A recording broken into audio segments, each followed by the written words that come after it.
Hello everyone, welcome to another episode of Views from the Popcorn Box. My name is Ananda and today we are watching the 10th annual Hunger Games. We're watching the Hunger Games, the Ballads of Songbirds and Snakes, which is the prequel to the Hunger Games that follows the origin story of Coriolanus Snow. I am a Hunger Games nerd.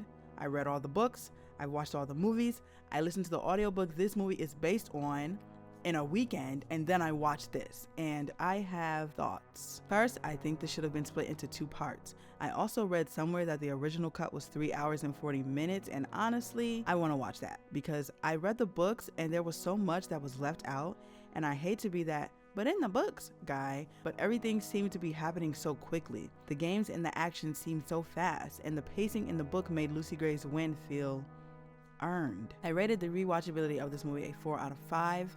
I think there is a lot to take from multiple watches, but I do think reading or listening to the books helps. It almost seems confusing without it. I watched with my husband and he kept saying, wait, what?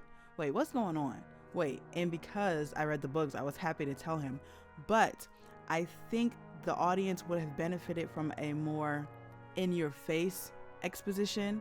And the first Hunger Games, we got the exposition from the host, and I think it would have been beneficial to get that same thing in this one. So be proud as you watch this year's historic ceremony.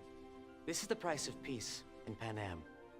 I'll be there. I rated the story a 4.5 out of 5 because this movie is so layered and there's so many different themes explored. The themes of class and how a character like Sejanus finds his family's newfound wealth despicable, while Snow tries hard to hide the fact that his once wealthy family is now poor. Their relationship was illustrated so wonderfully and proposed as a great foil to Snow's deep desire for power and control. Everything Sejanus believed in was an exact opposite to Coriolanus, and no matter how much money they came from, Sejanus was still a boy from the districts and Corio was still a boy from the capital, and their beliefs would always align with that. There was also the themes of censorship and propaganda from the perspective of the capital. The way the tributes are meant to be a spectacle and how certain events, like Sejanus sneaking into the arena, wasn't aired to maintain the capital's dominance in the eyes of the districts. This movie clearly states that the ones who are in power are the ones that control the narrative. And it also places a mirror to the audience. Do we willingly take part in spectacle no matter how violent it may be? Your role is to turn these children into spectacles, not survivors. What does my mentor do besides bring me roses?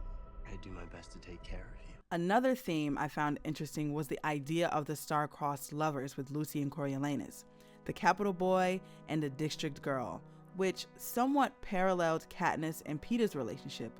On the surface, it seemed like Katniss used a relationship with Peeta to stay alive in the games, and that same could be said for Lucy Gray. Their love story in this movie shows us why Katniss bothered Snow so much. It was much deeper than her being the Mockingjay or the symbol of the rebellion. It was a reminder of everything Lucy Gray was. And I also have a theory that this is why Snow wanted Katniss to prove that she really loved Peeta. Outside of the optics, I think he was projecting, wonder if Lucy Gray ever loved him. I gave the cinematography a 5 out of 5. I think this movie shows a great dedication to still feeling like Pan Am and the Hunger Games. The shots were amazing, the wardrobe was amazing, the cast was amazing. Peter Dinklage, Viola Davis, Tom Blythe, Rachel Ziegler, Hunter Schafer. They were all amazing and phenomenal, and the casting director definitely deserves a raise. Overall, I gave this movie a 4 out of 5, and that's mostly because I read the books. I think that always breeds disappointment because you're mourning everything that was left out. I saw someone say for a book to movie adaptation, you should always watch the movie, read the book, and then watch the movie again for a better experience. And you know, I may do that next time. I think it'll add a lot more depth. But I think this movie does a great job in adding to the Hunger Games diaspora.